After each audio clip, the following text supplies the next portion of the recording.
Good morning. Good morning. Welcome to the Unitarian Universalist Church in the Brazos Valley. My name is Reverend Kiya. My pronouns are she, they, and we're happy to see you. Welcome to a beautiful Easter morning. And we're going to start out by singing hymn number 268. If you're new, your hymn book is under your seat. Number 268, Jesus is Christ is risen today.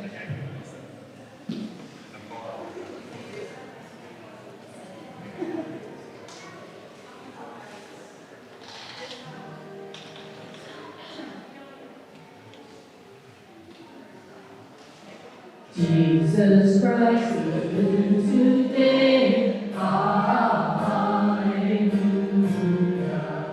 Earth and heaven in chorus say, Hallelujah. Raise your joys and triumphs high. Hallelujah. Sing ye heaven and earth reply.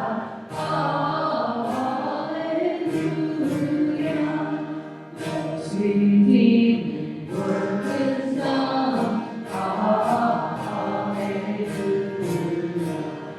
All the fight of battle won. Hallelujah. Death and pain, sin and rise. Hallelujah.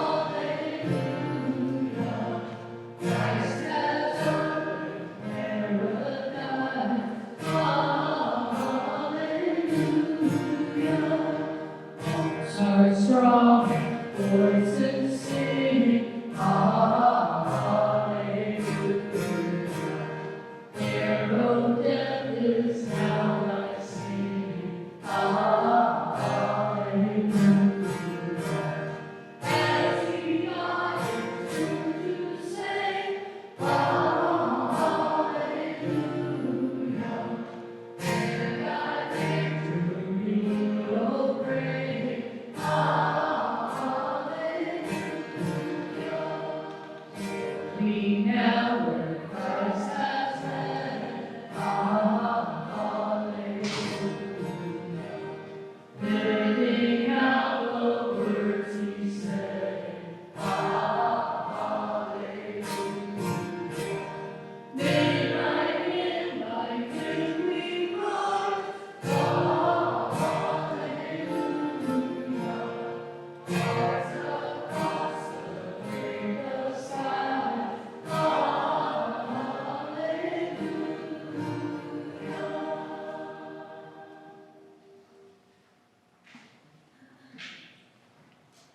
Welcome to the Unitarian Universalist Church of the Brazos Valley, UUCBV, or Brazos UU for short. My name is Joyce Linehacker. My pronouns are she and her, and I'm the worship assistant this morning. We are a welcoming congregation, which means we celebrate and welcome all people of diverse sexual orientations and gender identities. We also strive to welcome people across diversities of race, age, ability, immigration status, and belief. We are also a congregation working for reproductive justice. So whoever you are, wherever you have come from, wherever you are on life's journey, you are welcome here.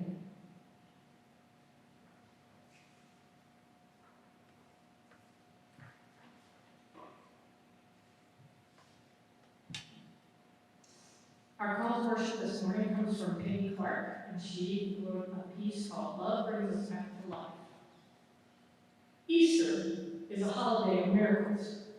It is life from death, joy from sorrow, celebration from mourning. Easter reminds us that all is never lost, that the story continues as long as we are here to tell it. So gather your worries. We are going to bury them beneath the ground and watch them transform into flowers of hope. Pushing through the earth, reminding us on Easter morning that love brings us back to life, calls us from sadness, from grief, from anxiety, into a world renewed and alive and filled with joy once again.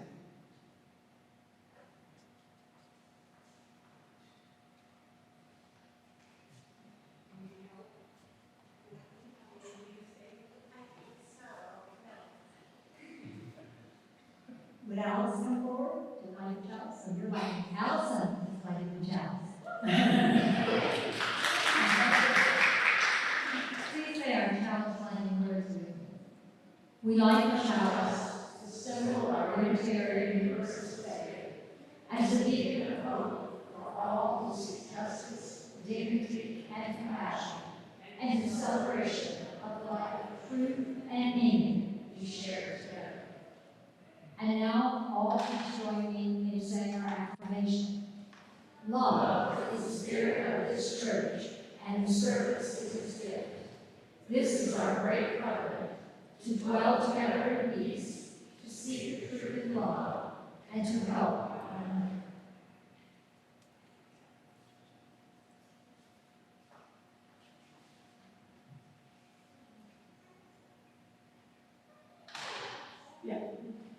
Now we're going to sing number 266. Now those of y'all who aren't familiar with Unitarian Universalism, yes, today is a fairly Christian service, but being the heathen that I am, we're going to do some pagan stuff too, because it's not just Christians that celebrate resurrection. So this piece is a more in the earth-based tradition. It's called Now the Green Blade Rises, and it's number 266. We're going to play through once for you before we start.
My thanks to Ivy, Molly, and Joe for playing this morning.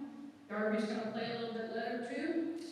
So as Unitarian Universalists, we believe there's a spark of the divine in every being, including y'all. And this is your opportunity to say howdy to the sacred within the people around you. Especially take a chance to say hello to the ones you don't know, the ones that are older than you, and the ones that are younger than you. And I will let you know when it's over.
you to notice how beautiful this thing is.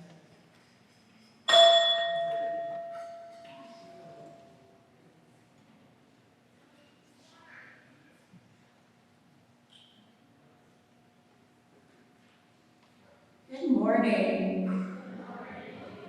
My name is Allison, and I use she, her pronouns, and I am the Director of Religious Education here at the Brazos UU. And every single week I tell a story, or I like to call it Corner Time with Allison, or just some of my thoughts. And today I have for you some of my thoughts about transformation. It is said that stories about transformation are not only ancient, but a foundational part of who we are as evolved human beings. Indeed, a central part of being human is to have an awareness of the power of transformation, which is a word that comes from Latin, and it means to change shape or form. Today is Easter. I know, surprising. Today is Easter, the Christian celebration of the resurrection or rising again of Jesus Christ, and this is ultimately a story of transformation. Scott Lewis, who's a Catholic priest and professor of theology, wrote that, quote, resurrection means continual transformation, as well as a new way of thinking, feeling, and living. Lewis continues that, quote, in order to be authentic and believable, the resurrection must be reflected in ordinary human lives. Today is also Transgender Day of Visibility. It is a day to honor becoming your true self and to embrace a new way of thinking, feeling, and living. A change of form arising again, reflected in ordinary human lives. If you are a trans person here today, you get extra chocolate at the potluck. I don't make the rules, it's just the rules. Seriously though, whoever you are, whoever we are, whatever identity we embody, we can be inspired to strive to live more authentically and unapologetically. Transformation is one of the values that UU's holds so dear that it's one of the proposed 6 values to be voted on at General Assembly this summer. If you're like, I don't know what that last sentence means, stick around for the end of April when Darby is going to preach on those things. So our value of transformation is described like this. Quote, we adapt to the changing world. We covenant, so promise, to collectively transform and grow spiritually and ethically. Openness to change is fundamental to our Unitarian and Universalist heritages. It's never complete and it's never perfect. Transformation is foundational to how I understand myself as a human being. The constant becoming of my true self is one of the most sacred processes of my life. Just think where characters like Pinocchio or The Little Mermaid would be without transformation. These characters wanted to be a teenage girl in love or a, quote, real boy. Transformation into new form, reflected in ordinary human, fictional characters' lives. But transformation is all around us. It's in our lives and our stories, even in our surroundings. So I invite you to also consider how our earth is changing shape this morning. Seedlings are shedding their first leaves and presenting their true leaves. These are the leaves that will soak up the energy of the sun and help plants to grow big and strong. Caterpillars are eating and eating and eating, if you're in my garden, and eating. They're awaiting a transformation of their own, and soon their brilliant colors will fly across the sky. So today, on the holiest days for our Christian siblings, and a day that honors living authentically, I invite you to recognize transformation around you. I wonder what makes you think or feel or live in a new way. And I wonder how we can be our most authentic selves. So today, before y'all sing us out, I have special instructions for the younger folks in the audience. During religious education today, we will be hiding eggs all the grown-ups to come after service.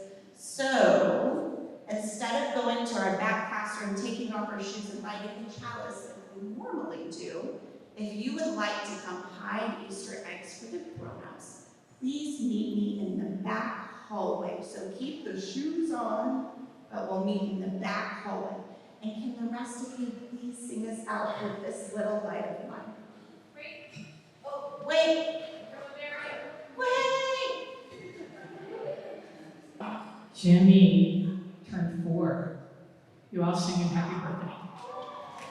Happy birthday to you. Happy birthday to you.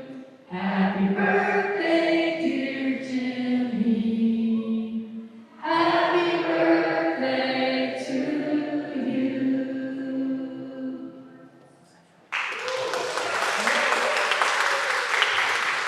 This is mine. I'm gonna let it shine. This little light of mine. I'm gonna let it shine. This little light of mine. I'm gonna let it shine. Let it shine. Let it shine. Let it shine.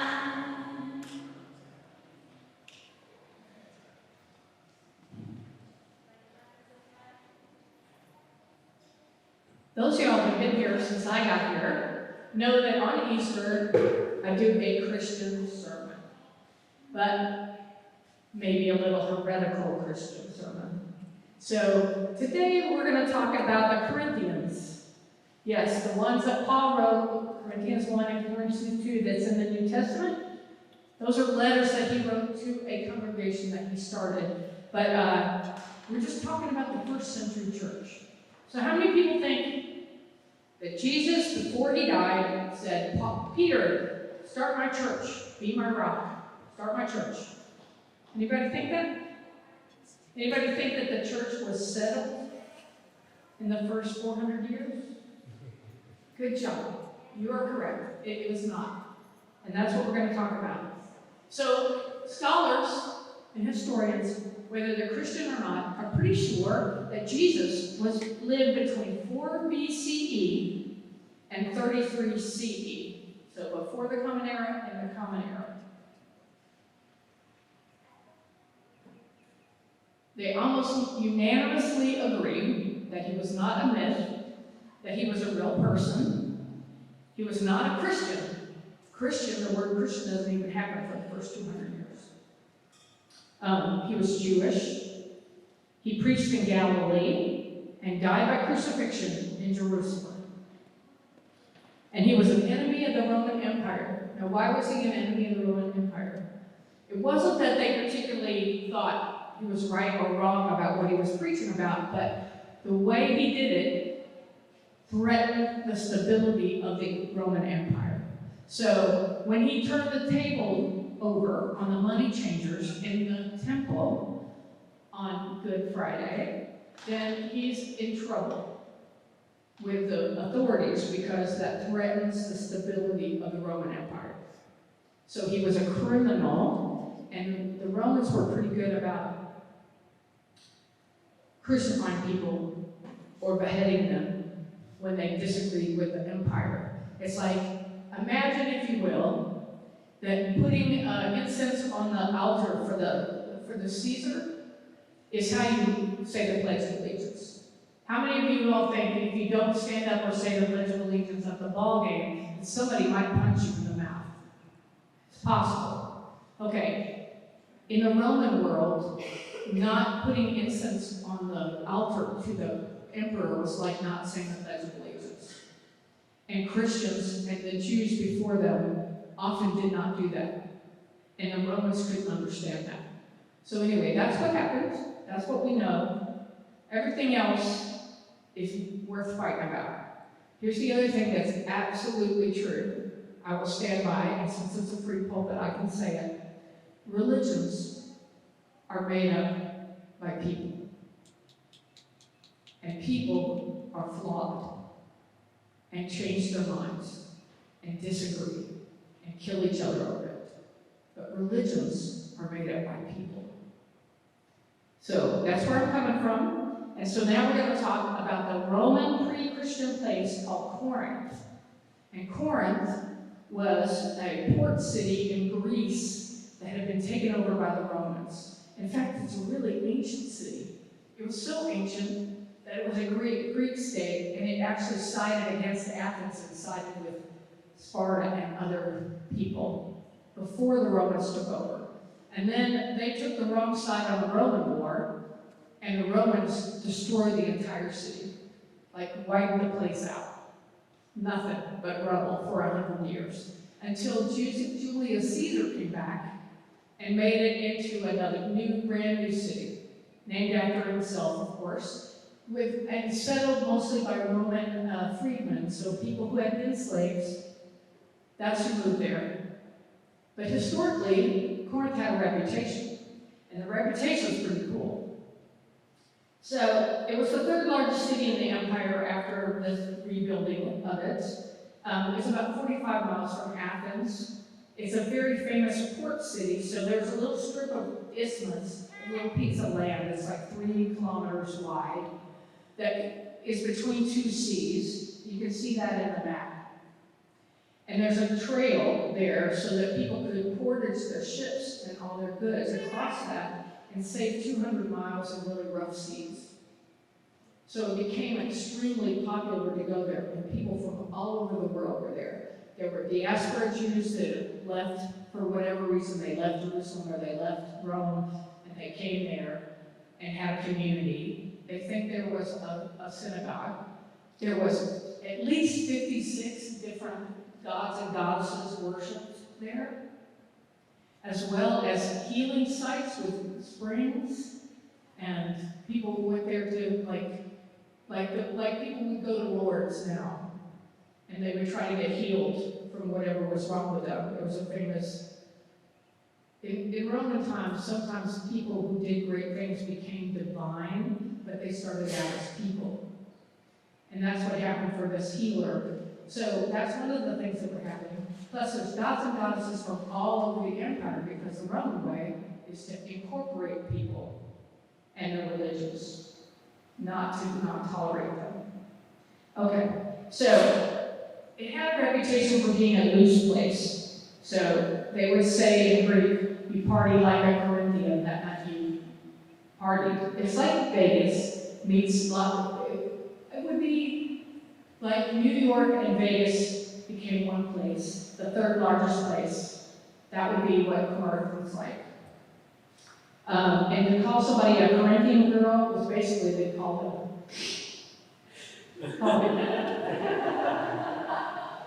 a prostitute. Or at least that they were a woman of the loose morals. So party like a Corinthian girl. She's a Corinthian girl. There were also these mystery cults. This was a very religious period of time, the first century, when Paul shows up in Corinth. Corinth is a real religious place. And suddenly there are all these very formal and secret mystery cults that people are joining. And it usually costs money to join them. And you could join as many of them as you had money to join. And they would have secret initiations. And usually there was a myth involved. So there were some myths in the Roman world of people like Adonis, who was killed and came back to life. This is a common story in some of these myths. And you would get the secret knowledge during your initiation, and you weren't allowed to tell anybody else. But it usually costs money to do this. So if you were wealthy enough, you could eat at a different shrine every day, maybe 2 or 3 times a day, different gods. And to a Roman or to the pre-Christians, it wasn't monotheism, it was polytheism, so they didn't care. You could worship Isis, and then you could go to Dionysus' party, you could go to Bacchus, you could hang out, right? You could worship Persephone and Demeter. It was fine. There was nobody saying, you can't do this. And most of the people had sacrifices where they burned some for the god or the goddess, and then everybody would eat the rest. So if you were going to get meat in Corinth, especially if you weren't very wealthy, you needed to go to a ritual and get fed at the big feed that they had at at the end of all these events. Now, some of this stuff seeps into Christianity later.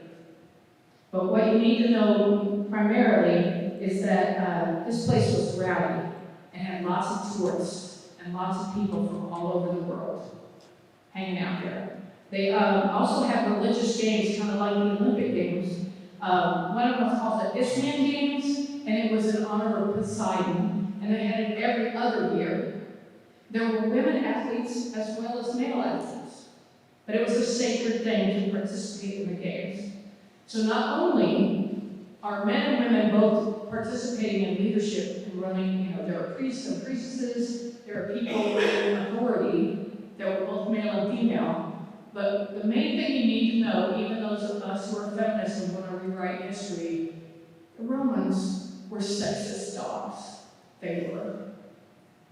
And so were the Jews in the first century. Women were not at the same level as men. They were barely human. Children, same thing, underneath. So it's God, men, women and children, slaves. Got it? Okay. Very wealthy place. So they think that there were about 200,000 people in Corinth at the height, which is first century, and then 500,000 slaves. So each person who had enough money had like 3 slaves. Got it? Everybody good? Okay, because now we're going to start getting into the early Christians. So here are the dates that you need to understand. So Jesus dies in 33 CE. Crucifixion, there's a couple of people who can prove that he happened historically, and people are talking about his followers very early on, and nobody talks about him like he was fake, like he was a myth. They talk about it like he lived. Was he important? Well, lots of other people got crucified. For example, in 70 CE, when the Romans destroyed the temple in Jerusalem, they crucified 500 people. Okay? These guys aren't messing around. You agree with them, they're tolerant of your religions, they incorporate in their pantheon. Everybody gets along as long as you're paying your taxes, as long as you put a little incense on the Caesar's shrine, or you drink a glass in his honor, or whatever. Don't do that, and you're out of here pretty quick. Okay, so Paul is this guy I'm going to talk about in a minute. John, can you go back and forth? You need to go 2 slides ahead. So Paul was this Jewish Roman citizen, very well educated, whose father was a Pharisee, and he was a Pharisee. Now, what's a Pharisee? A Pharisee is somebody who's in occupied Palestine, occupied Israel, who believes that God has prophesied in the Old Testament, in the Pentateuch, in the Torah, depending on how you know it, that there's going to be a guy who comes back and leads the Israelites out of bondage from the Romans. And he's the Messiah. Everybody good? Okay. Where Paul comes in is Paul is actually a Pharisee. He thinks these people that are in the Jesus cult are just incorrect. And he's persecuting them. And it's a debatable issue as to whether he was there and killed somebody or he just was against them. But he says himself he was against these people. And then he's going to Damascus, and on the road to Damascus, he has a vision. He may have had a stroke. He's blind for a while. But in his vision, he sees Jesus, and he believes after that point that Jesus is the Messiah, and that by dying, he has paid for all of the sins of the future people. And that if you believe in him, you don't have to be Jewish, you don't have to get circumcised, you don't have to follow the law anymore, and Gentiles can get saved too. That's where he's unusual. So Paul goes to Corinth. He's kind of hung around with the people, the apostles, like James and Peter and the people who are running the church in Jerusalem, which is a cult of Judaism. It's just Judaic. They think the Messiah is coming back, and they think Jesus is the Messiah, and later they think Jesus is the Son of God. It's a very gradual thing that happens over 300 years. But at first, there's maybe 100, 120 followers of Jesus right after he dies. That's it. And they start preaching, and they start spreading it. And then when you get Paul, he gets permission from the church in Rome, i.e. Jesus' brother James, to talk to Gentiles. And where Paul is radical is Paul says, you don't have to be circumcised to become Jewish, because the apocalypse is about to happen any second, probably while we're alive, and you need to get saved as fast as you can. And to get saved, you have to believe in Jesus. All that comes from Paul. So when people say that the Christian church comes from Paul, they're not wrong. But there are other people preaching at the same time who disagree or really don't like Paul.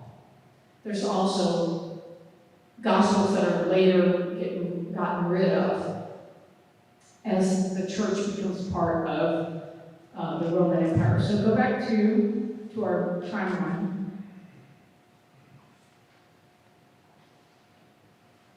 Okay, so how many people think the New Testament was there right from the get-go? Great. You all are very smart. So it's not determined until 397 CE. And this is at the point where we start having these people who are saying, this is Orthodox, and these other things are heretical. Because once the church becomes part of the Roman Empire, they can make it uniform. You have to believe this, you can't believe that. And we're talking about some serious disagreement. So a lot of the Jewish Christians, I'll call them Christians, but they didn't call themselves Christians. The Jewish Jesus followers did not think Jesus was divine. That's one school of thought. They just thought he was a Messiah, and that he was coming back next week, and that they were going to kick the Romans to the curb. That's what they thought. Then you have a little bit later, in the 2nd century, of a guy named Marcion. And Marcion is a Gnostic. Those of y'all heard my sermon about Gnosticism. He actually thinks there's two different gods. There's a God of the Old Testament, and there's a God of the New Testament. Two gods. And they don't get along. He doesn't like Jews very much either. He thinks they killed Jesus. And he is a big fan of Paul. So after Marcion, in the 2nd century, Paul becomes the guy. Marcion's the first one to do a testament of Scripture. He puts a bunch of things together. And what he does is he puts the letters of Paul and the book of Luke together, and that is the first testament. It's another 100 years or so, 150 years before you get the New Testament, and by then Marcion is a heretic and they throw him out. That's just a couple of things. There's adoptionism, where they think God adopted Jesus. There's all kinds of different schools of thought. Now, imagine that you live there. Nobody knows who's going to win. There's just disagreement. And it's just a bunch of guys, mostly guys, except for Mary Magdalene. So there's a bunch of people like that, and they're all talking at the same time. And nobody knows who's going to win the argument. So, but they all thought they were Christians. They all thought they were Jesus people. And try to imagine for 200 years. So we're talking 400 years before the Roman Empire adopts Christianity. And even then, only 50% of the people are Christian. So it took a long time, maybe till the Middle Ages, before you really get all the various versions of heathenism settled. Corinth is a place where it's happening. You have all these men and women, mostly poor, lots of women and lots of slaves, taking Paul's message of Christianity, his version, and going, yeah, I want to be in this club. So he stays 18 months in Corinth, and he's making tents for a living or leather work. They're not sure. It's a translation of the Greek. And he's hanging out, And he goes to the synagogues and he preaches to, but he usually gets thrown out of the synagogues. And so he's preaching. Now, there's no church. There's nothing like this.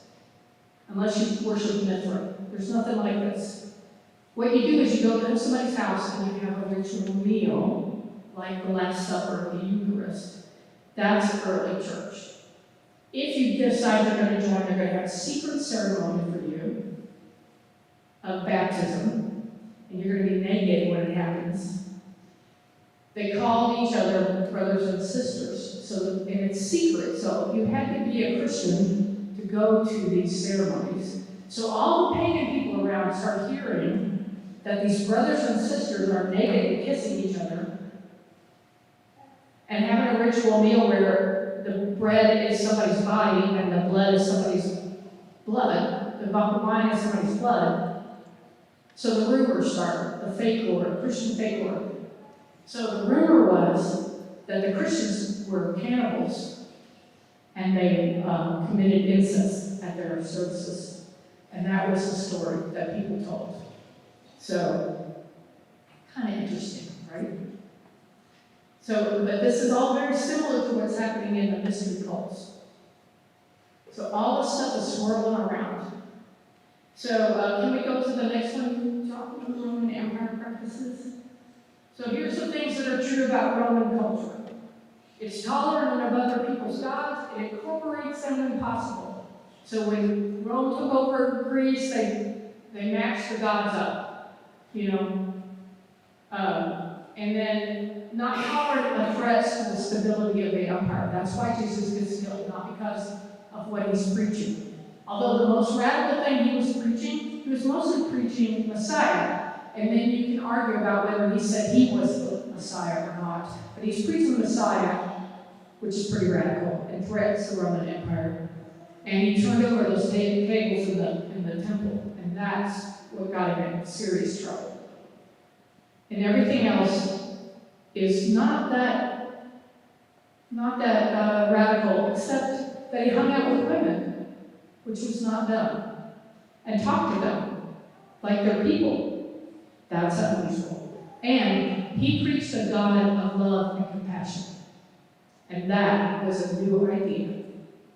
So we can thank Jesus for that idea. So the Romans are polytheistic. They have lots and lots of gods, and you didn't have to just worship one, you didn't have to pick one. They had slavery. But their kind of slavery is not like chattel American slavery, where you were born into slavery and you died a slave. You could be freed at some point, and usually the people who were put into slavery were people that they went in and beat your country, and you became a slave. Sometimes for the rest of your life, but mostly for a period of time. And then you would be later freed and become a Roman citizen. That's what happened to Paul's parents. Okay. And the Romans were brutal if you stood up to them. Brutal. So, let's go to what Paul taught. That's two more slides ahead. So, here's what Paul said that was radical. There is neither Jew nor Gentile, slave or free, nor is there male or female, for you are Adam's seed and heirs accordingly to the promise. That's in Galatians, a letter that Paul wrote to one of the churches he started in Galatia. So, this is a really radical idea, and you can see why women would be attracted to that when they're completely subjugated. So, if you lived in a place and you could worship and you were able to be a leader, that would have been radical. And most of the people listed in the letters that were women that had roles in church were wealthy women. And because church was in people's houses, then some of these women get mentioned by name, and they had a church in their house, like Chloe, or Priscilla, or Phoebe, who was an actual deacon. And you still can't be a woman deacon in the Roman Catholic Church.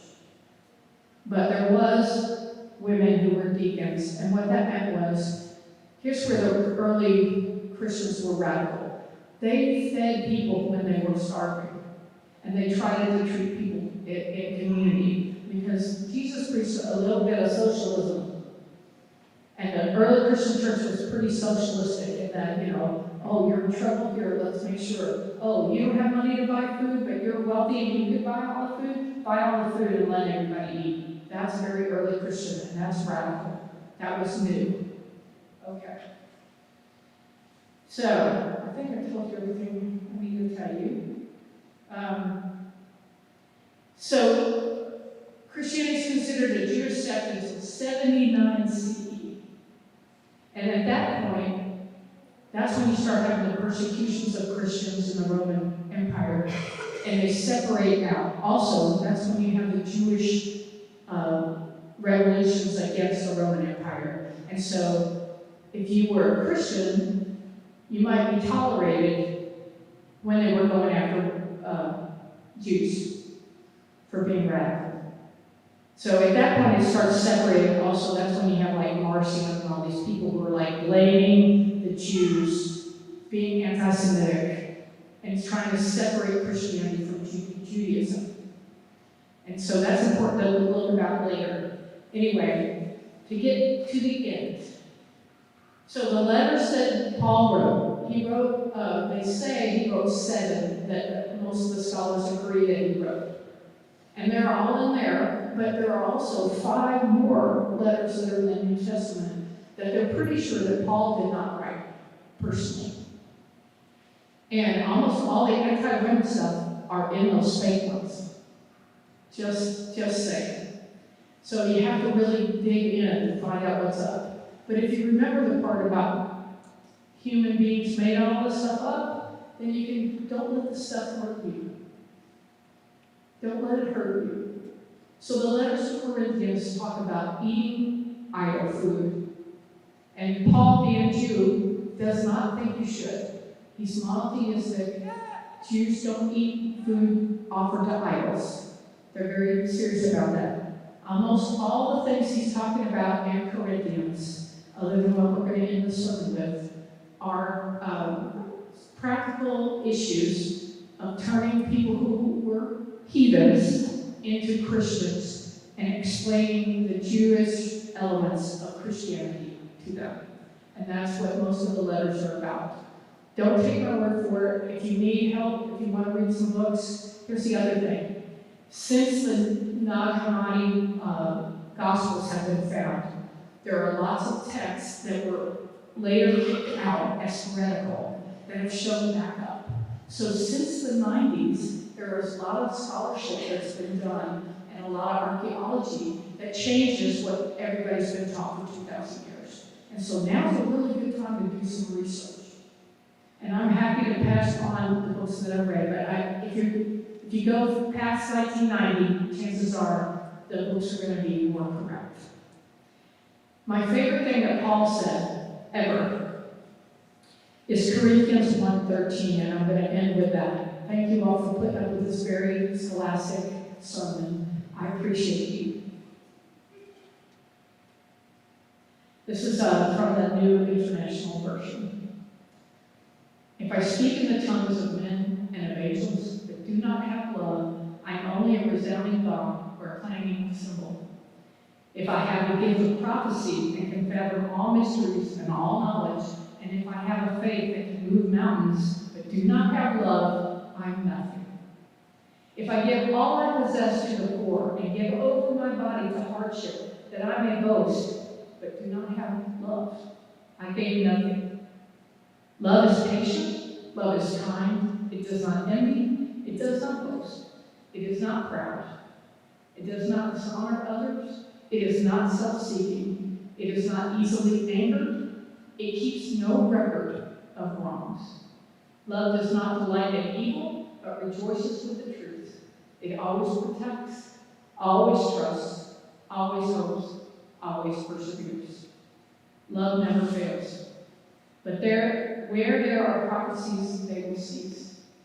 Where there are speaking in tongues, they will be stilled. Where there is what is in part disappears. When I was a child, I talked like a child. I thought like a child. I reasoned like a child. When I became a man, I put the ways of childhood behind me.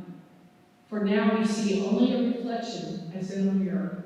Then we shall see face to face. Now I know in part, then I shall know fully, even as I am fully known. And now these three remain, faith, hope, and love. But the greatest of these is love. We have one little celebration this morning. Our friend Ralph Weber has come back, and he has signed the book this morning. I'll give them a hand.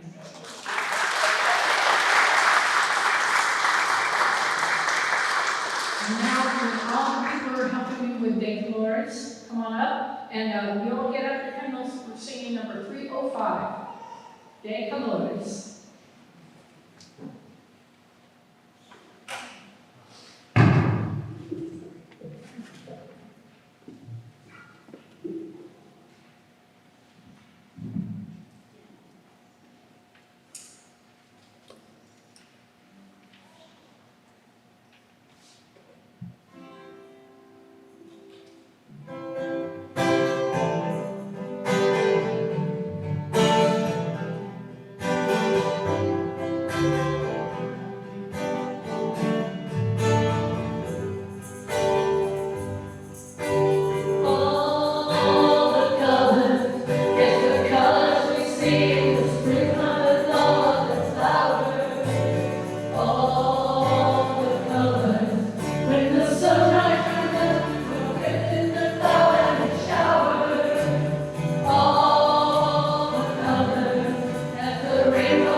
And thank you for one of my favorite songs.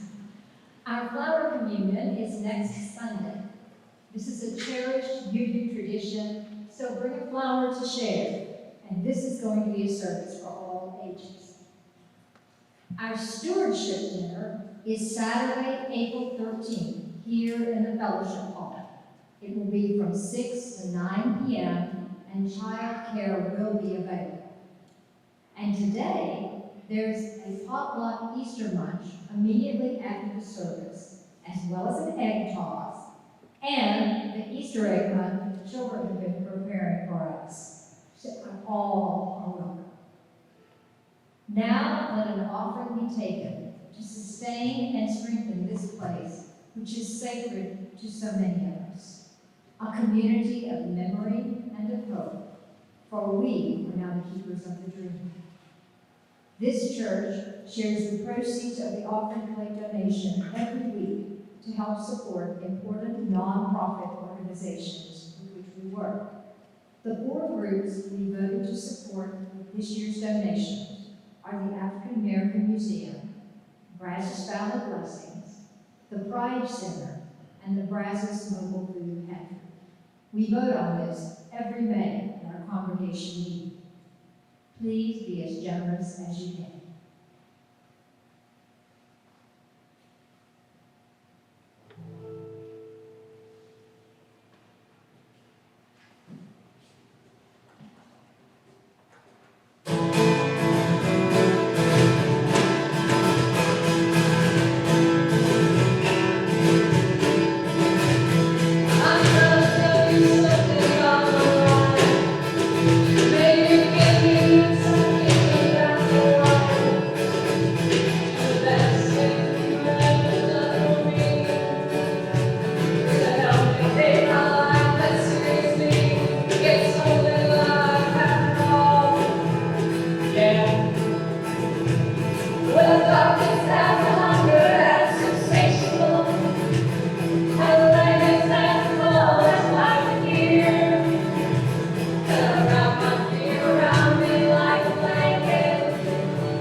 We give thanks for these gifts we have given, for those we receive, and for each other.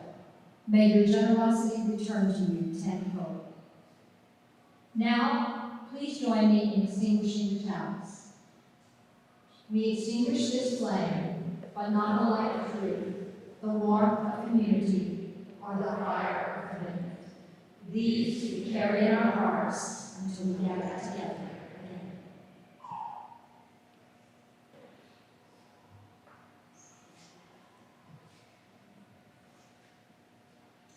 Please sing with me if you